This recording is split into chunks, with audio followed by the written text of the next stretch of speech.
Ọ dị mma ọka bụkwa n'ihe mmemme Good Morning Anambra nke taa bụ Wednesday, ụlọ ụbọchị anyị ji akwalite asụsụ na omenala anyị bụ ndị Igbo. Ihe oge ya lụrụ ugbu a bụ ịnebanye anya n'ọkpụrụkpụ okwu a nke ga-emetụta mụ na gị. Ọ bụkwa maka ọdịmma ndị be anyị. Isiokwu anyị na-asị ịkwalite ahụike ụmụaka n'ime obodo anyị bụ Anambra steeti.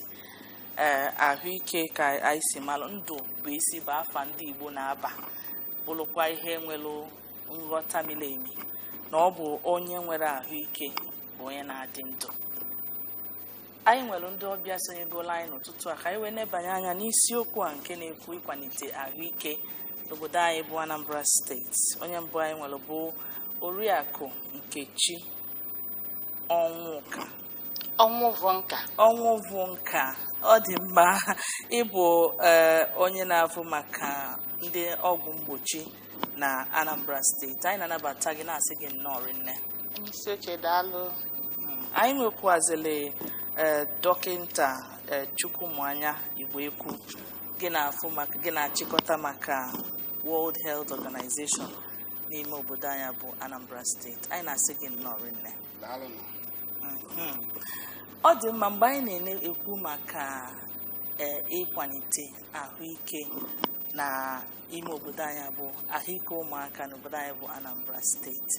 Ka anyị bido n'ebe ị nọ, Oriakụ Ọnwụvụnka, kọwakenela anyị ihe ọ pụtara bụ ụmụaka inwe ahụike zuru oke. Onye isi oche, ndewo.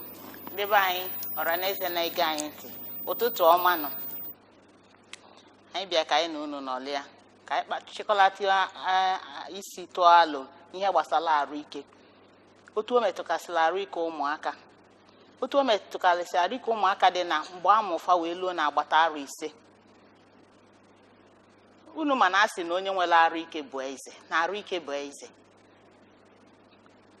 Arụike ụmụaka dị mkpa rie nne n'ezinụlọ.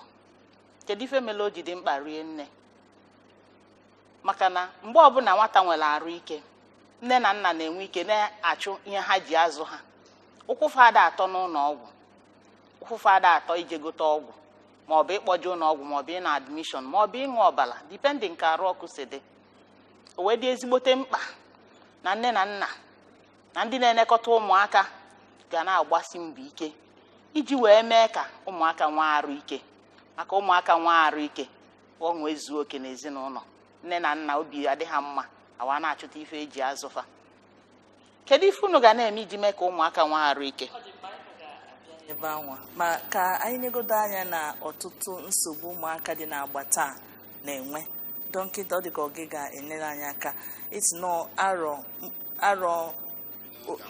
mgbe a mụrụ ya wee ruo arọ 5. Dọkịta, ịma na enwegasịrị ihe ụmụaka, ihe bụ ihe eji mara ụmụaka na-agabiga gbasara ahụike wee ruo narị 5. Dọkịta, kinyegodo anya ka wee tụpụta anya ọtụtụ ihe ndị anwa ka ndị be anyị ghọtakwa. Onwere ndị nke bụ na ha bụ like onwe nke a na-asị ntiwa isi, ọ bụ normal thing ka ọ bụ ihe ga-eji aka ya ka etu esi wee kwesị ịkwanya bụ onye ukwu walụ. Dọkịta, kinyela anyị aka. Daalụ onye na-ahazi okwu. Ndị be anyị, ekene m unu ụtụtụ ọma. Dịka onye kwuru okwu mbụ kwuru, o nwegasị ihe arụ ụmụaka na-aya gasị mgbe ha dị obere. Nke izizi bụ ọya a na-akpọ ịba, because inekwa anya kịta bụ oge mmiri na-ezo, so that nje na-akọs ịba bụ anwụnta na-atanye ụmụaka ịba. Kịta ka ha na-ebuwanye ibu, so ụmụaka na-enwekarị ịba. Nke ọzọkwa bụ nke a na-akpọ ịba ọcha n'anya. Ọ na-emeritekwa ụmụaka. Nke ọzọkwa bụ afọ ọsịsa, and afọ ọsịsa na-abụkarị mgbe nwatakịrị ịma ụmụaka na-egbe igbe, ha nwere ike na-atụtụ ihe na-etinye n'ọnụ. So onwe nke ha tụta nke nje dị, ha tinye ya n'ọnụ, o nwere ike ịkọsụrụfa ibuterefa afọ ọsịsa but nke anyị kwuru ka m tapekeni ọnụ nke anyị kwuru bụ ntiwa isi ịma na amụọ nwatakịrị ọfụ ọkpụkpụ isi ya aka bịakọta ọnụ so ọ ga-enwerịta oghere nke aha na-akpọ ntiwa isi ọ nwere ihe ọ bụrụ na ọ nwere ihe mere nwatakịrị etu Chukwu si kee ya but nwatakịrị na-eto mgbe nwatakịrị ga-ejiru afọ na-abụọ ị ga-afụ na most of them ga-apịachinata o jiri nwayọọ pịachinata so nne na nna onwe n'ihe ọ dịrọ mkpa na ha ga na-etinye ụmụago ụfọdụ nne na nna na-adị na-etinye ihe a na-akpọ nzu tinyegasị things ihe a niile ọ dịrọ mkpa na a ga-etinye ya etu Chukwu si kee mmadụ ọ kere mmadụ that nwatakịrị na-eto detina na-apịachi ọ na-eto detina na-apịachi na-achite ebe ị nọ ma ọ bụ na oriakụ kọwachala anyị ụfọdụ ka anyị wee kọwaa ka ụzọ kacha mma ga-esi wee na-ebanyela ụmụaka aka ka ọya ha nwa wee ghara ịbụ ihe ga-abụ ụkwụ n'ama. Oriakụ ka anyị bịakene n'ebe ị nọ ọzọ ịma na a na-ekwu maka ahụike ụmụaka enwere ebe a na-ebido mgbe ị bụ nwa anwa n'afọ ka ịkọwa kenela anyị ihe ndị ga-enyelu nne aka o kwesịrị ị na-eli ka nwatakịrị anwa wee buo ọfụma tutu amụọ ya ka o wee nyere ukwu ahụike ya aka. Onye isi nchịkọta nnukwu ajụjụ ka ịjụ maka na asị na ezigbo ahụike na-ebido mgbe nwata nọ n'afọ and nne inwe ahụike nwata ibu n'afọ inwe ahụike otu ife kachasị mkpa na-ebute ebu 1 nne ili nri ọfụma mgbe ọ dị ime. Another one, nne ije n'ụlọ ọgwụ n'oge register for antenatal early booking at the hospital so that ọ bụ na enwee any challenge enwee anything a na-ene mgbe a na-ene na-arụ notice dị abnormal ebido n'oge wee correct bie. So onye ọbụla nwaanyị ọbụla dị ime ana m ayọ unu ịmara ana na-edili ime from day 1 idili ime gbala ọsọ jee n'ụlọ ọgwụ dị gị nso ọ dị n'akụkụ anyị dị iche iche. Anyị nwere health centers, anyị nwere gọọmenti hospital dị iche iche around us ebe anyị nwere ike ije regista je na-analụ ọgwụ je na-analụ ndụmọdụ je na-ene na-arụ nwee dishọn na nwa anyị bụ n'afọ na-eto ọfụma na ọ nwere ife ọbụla ga-abụ mgbochi dịla ịmụ ya ọfụma. Ọ dị ezigbo mkpa. Ọzọ nne na-eri ọ matters a lot, it matters maka na ife ọbụla ili ka nwatakịrị ya ji eto and ọbụna iliri ọfụma Chineke melie na ọbụgodo uli na nne ede eli ọfụma nke ahụ ị nwere na-arụ gị a ga na-ewekweli wee na-azụ nwata mana the balance nya the quality ama adịzi otu o kwesịrị ma ọ bụ na ị na-eli nri ọfụma. So anyị na-atụnyelụ ndị nne na ndị nna maka na ndị nne enwere ike imechasị ihe a ma ọ bụ na ndị nna enyere ha nkwado.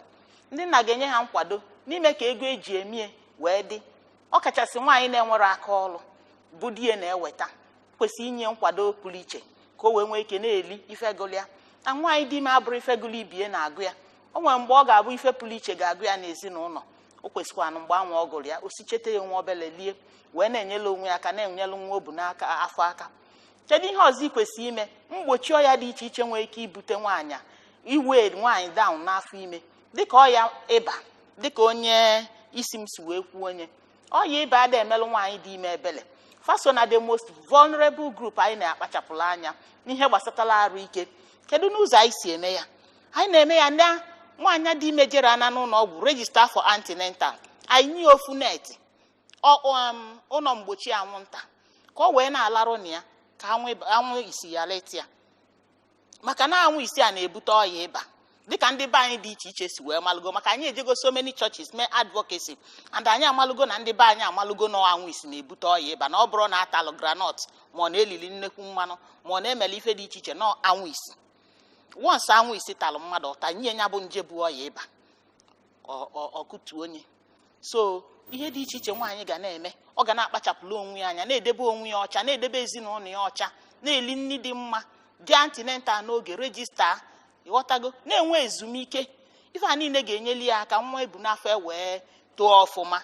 Mgbe a ya amụ nwa site na ntụziaka Chineke, ife niile wee gaa ọfụma, o jee n'ezigbo ụlọ ọgwụ ebe enwelụ ndị azụrụ azụ ga-enekọta ya anya wee dị shọkwu na-ebutere ọya na a na-amụ ya bụ nwa. Maka enwekwa ike imechesie ife niile a ije ịmụ nwa, ije ebe a na-enwerọ ndị na-akpachapụrụ ife anya, ndị anaghị esi ngwongwo eji amụ nwa n'anya n'ọkụ, ebutela ọya nje mmịnwụ, ebute nke a na-akpọ tetanus. Ọ bụkwala ya bụ na nsogbu ahụ adị ọpọn mbọ niile ahụ ịgba from the early stage of pregnancy.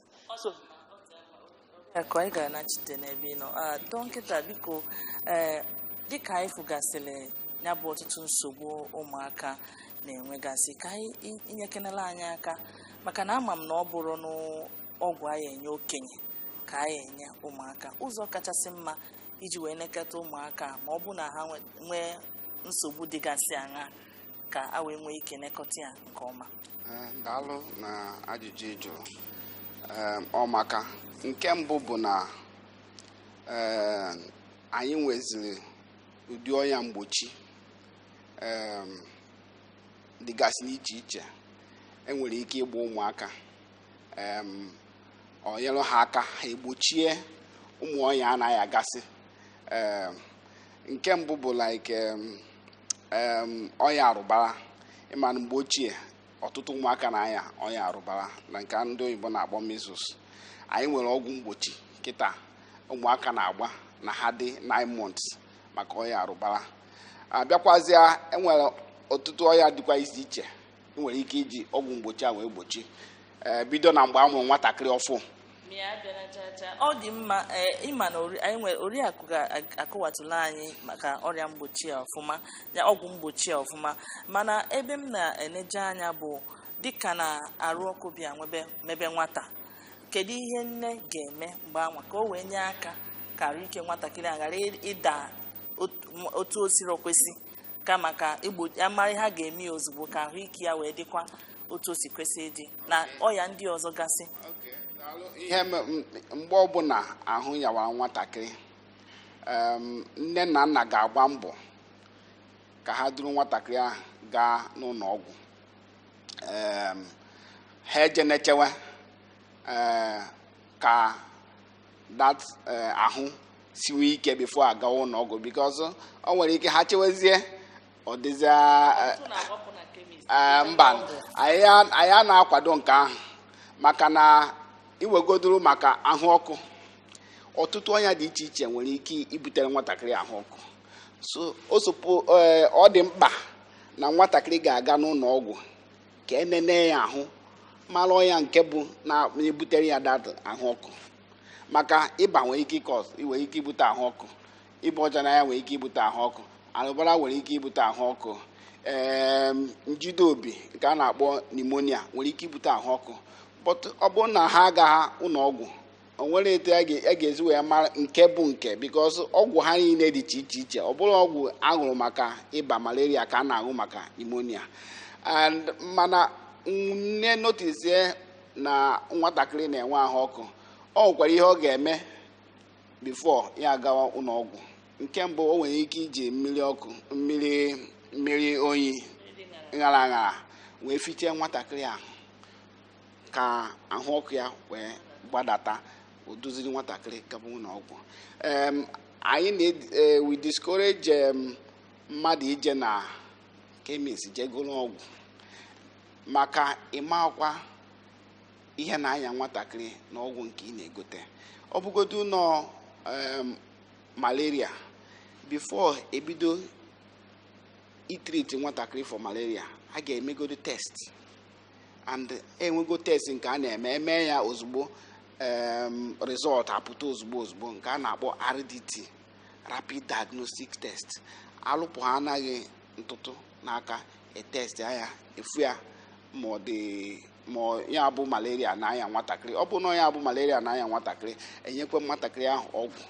So anyị na-eme encourage parents na once the child, ụmụaka ahụ yaba ha gaa na health center ma na hospital ka enelu nwatakịrị ahụ anya.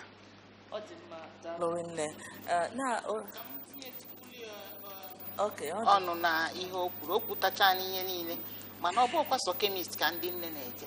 ndị nne ụfọdụ na-eji aka ha jegote ọgwụ ọmajedolo iwu na-enye nwa self medication. Onwe nke onwe bụ n'ụlọ nwanne ya nwaanyị ma nwanne ya nwoke use for ọ na-enye ya nwa without ịma kedu ọgwụ a na-enye nwa ọkwa ife na-aya ọnya na-aya ọnya na ọ na-arụ ọkụ emego owelu nke o ji treat fodo nwanne ya nyebie. So ka anyị kwụsị iji aka anyị treat onwe anyị mgbe ọbụla anyị yabala arụ ka anyị gbaga n'ụlọ ọgwụ dị iche iche. Ọ dị anyị n'akụkụ anyị dị iche iche n'obodo anyị dị iche health center jụrụ ebe niile n'akụkụ anyị ka anyị gbaga ebe anwa jee nwere ndị azụrụ azụ gọọmenti zugo ụma maka ihe gbasara arụ ike onye ga ọgwụ ilu nwecha anya ife na-eme nwatakịrị a na ka anyị ka nọkwa n'ebe nọ ka inyela ya dịka onye na-afụ maka ọgwụ mgbochi ebe ị na-alụ isokwu ahazi ka esi agbanya bụ ọgwụ kịkọwakenela anyị dịka site na mgbe a mụrụ nwatakịrị wee lue na arụ 5 ọgwụ mgbochi ekwesịrị ịgba nwatakịrị na otu esi kwesị ịgbanya bụ ọgwụ na mmadụ iso ya bụ usoro otu ya o si kwesị na ihe nwere ike ịdapụta ma ọ bụrụ na ịgbara ya bụ ọgwụ otu esi kwesị. onye isi oche daalụ. Ọgwụ mgbochi dịka afịa si wee gaa bụ ọgwụ na-egbochi ọya. Kedu ọya ọ na-egbochi? Ọya na-egbu ụmụaka dị agbata mgbe a mụrụ ha wee luo na agbata arụ 5. Ụmụaka nọ na that age ọya ada emelụfe ebele and o nwere ọya ndị ọgwụ ndị anyị na-afa achịkwu bụ ọya dị specifically ụmụaka dị na agbata arụ a ka ọ na-ataget. Amụọ nwatakịrị mụpụta nwatakịrị ozugbo ekwesịghị igbu ya the first ọgwụ a ga-agba ya bụ nke a na-akpọ BCG. Kedu ife bụ BCG? BCG bụ ọgwụ na-egbochi nke a na-akpọ tuberculosis ụkwara nta. Ihe asị ka nwatakịrị ka ife a na-agbalụ nwatakịrị ụkwara nta. Ịma na ịmụ nwatakịrị ọfụ ndị mmadụ na-abịa n'ụlọ ọgwụ enete nwatakịrị ma ndị na-abịa visitation ma every person na-abịa anụ Igbo anyị a mmadụ bụ ikulu nwa gị masị ya mba ma ọ bụ inene nwa gị masị ya mba. So enwere every need ka anyị wee chekwaba arụ nwa anwa ka ọ bụgodo ili na ekuselie mmadụ niile ka ha na-eku ọ dị protected onweta nchekwaba. So ịgba anya ọgwụ ahụ a na-akpọ BCG ọ ga-echekwabi n'inweta ọya a na-akpọ tuberculosis. Kedu ka esi enweta tuberculosis? Ikuku ị na-ekupụ n'imi ụkwala ị na-akwa ebe ebikọlọ ọnụ dị congested ebe a na-enweta ihe na mgbe mmadụ kulu nwa n'aka na-enenie ọ na-ekupụta ikuku nwata na-ekulu anụ nwatakịrị bi na ọkasi n'afọ pụta ọka enwero strong immunity anya ife na-egbochi ọya na-arụ nke Chukwu ka etinye na arụ mmadụ na-egbochi ọya arụ ya ya oye nwatakịrị anwa inweta ọya dị very easy. So ị ga-agba ya ọgwụ a tupu ikulie na ị ga-agbakwa ya ọgwụ nke a na-akpọ OPV0. OPV0 bụ ọgwụ na-egbochi ọya nchọliọkpa. Nchọliọkpa bụ nke a na-eme ụmụaka fama ejenwuzi ije fa na-akpụ naanị dịka anyị na-afụ ụmụ nwanne anyị ụfọdụ na-anọsị na okporo ụzọ na-ayọ ego na ọlụsịa n'ihe dịka bores ọya nchọliọkpa mefa bikos na agbarọfa ọgwụ mgbochi. OPV0 nke mkpọrọ nke akpọrọ ya OPV0 a ga-agba ya ma amụpụta onye eso n'ihe a ya agba ya tupu ekulie na bụ ụlọ ọnya ka eji kpọọ ọnya 0. Anyị agbakọ ya na BCG gbakọ ya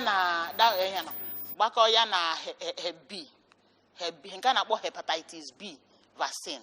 Ụzọ ọgwụ taa ihe agba ya nwatakịrị tupu ikulie na bụ ụlọ ọnya ka o ji wee dị mkpa na onye ọbụla mụrụ nwa ga-anọ n'ụlọ ọgwụ mụọ nwa maka ịnọlụ na nke ndị na-eji ime ọnataluchi fama enwe ike gbaa gị ọgwụ a tupu ị ọ bụkwanụ na o nwere ebe dị aṅa anyị jelụ na-enwero access to ọgwụ mgbochi edischarge ego asị gị ngwa jezie nalụzi gba ọgwụ ọ ka gị mma na ijele ebe ahụ ị ga-nwetacha ife niile at the same time before you go home so that you man take any risk.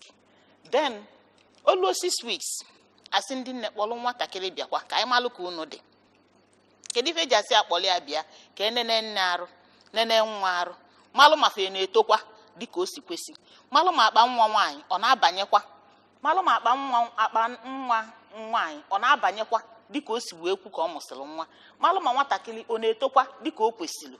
Den anyị na-esie ife niile anụ ma ọ bụ na ife niile dị mma anyị gbakwa anya ọgwụ nke ga-echekwebekwa arụ ya wee lukwe mgbe ọ ya akpọtakwala anyị nwata anwa ọzọ. Kedu ọgwụ anyị ga-agba ya mgbe anwa? Anyị ga-agba ya ọgwụ nke a na-akpọ ndị a niile anyị gbara ha n'izizi OPV. Anyị ga-agba ya OPV1 now gba anya PCV1 now gbakwa anya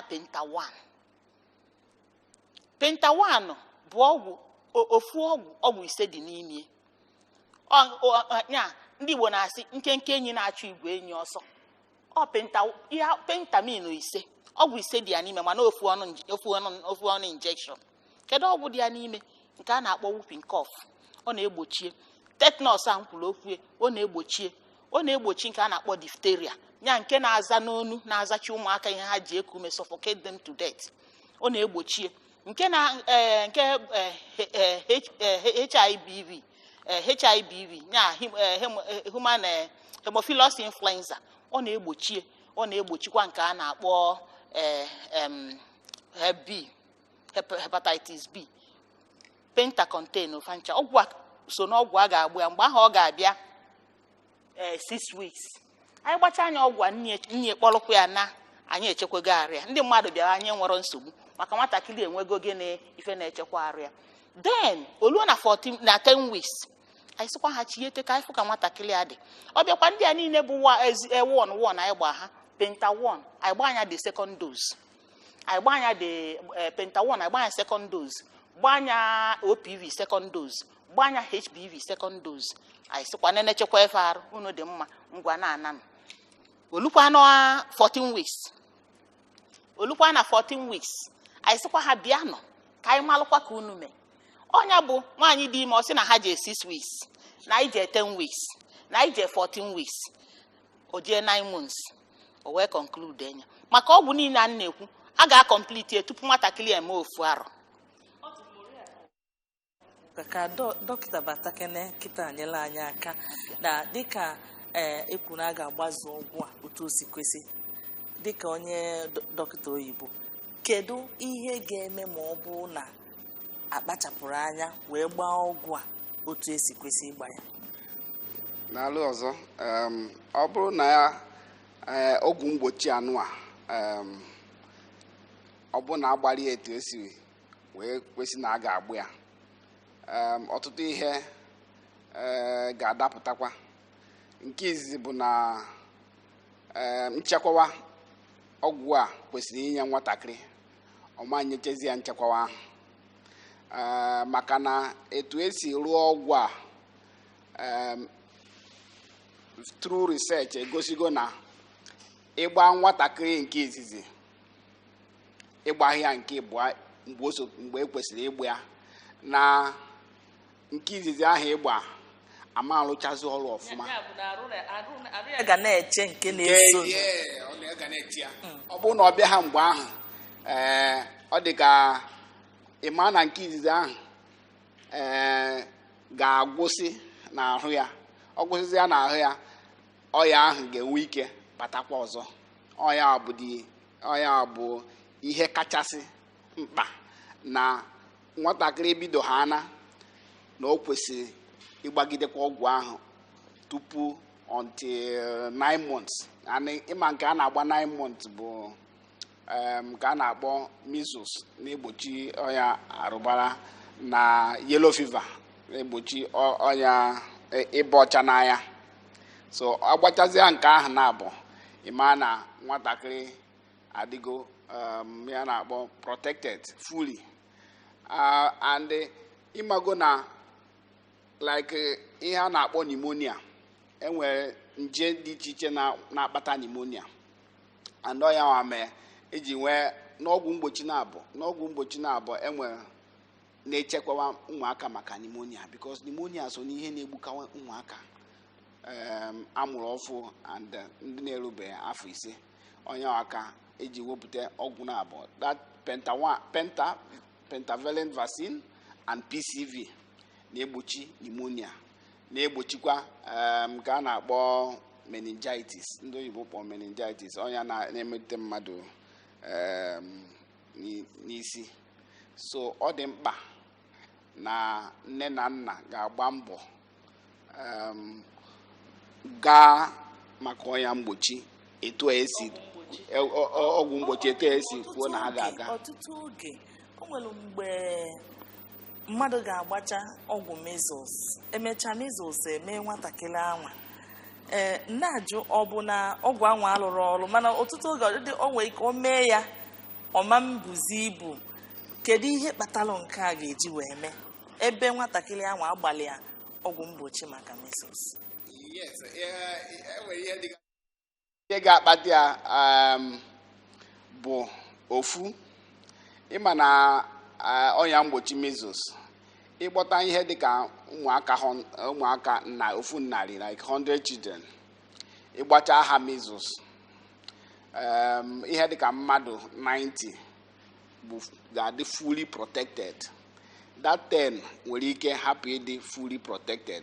Ọya ndị gọọmenti ji wepụtakwa si na a ga-agbakwa second dose of measles. So agbacha nke ahụ a na-agba ya during ihe a na-akpọ campaigns maga wee ike 9 months. That nke bụ ahụ bụ nwatakịrị mee ha na 15 months. That's o mechaba ha afọ na abụọ but ọ nọ n'etiti ofu afọ na afọ na abụọ a wee ike igbu ya second dose.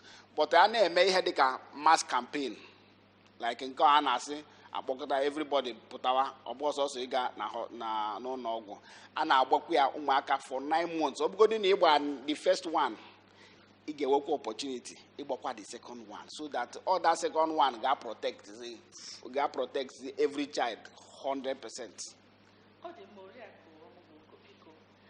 Dịka dọkịta na-akọwa ọ sị na a na-agba nke general ya bụ onwere mgbe ị nwere ike iji wee gbaa ya iche na nke ịbụ anwa a na-ekwu maka ya kekọwagodola ya ọfụma.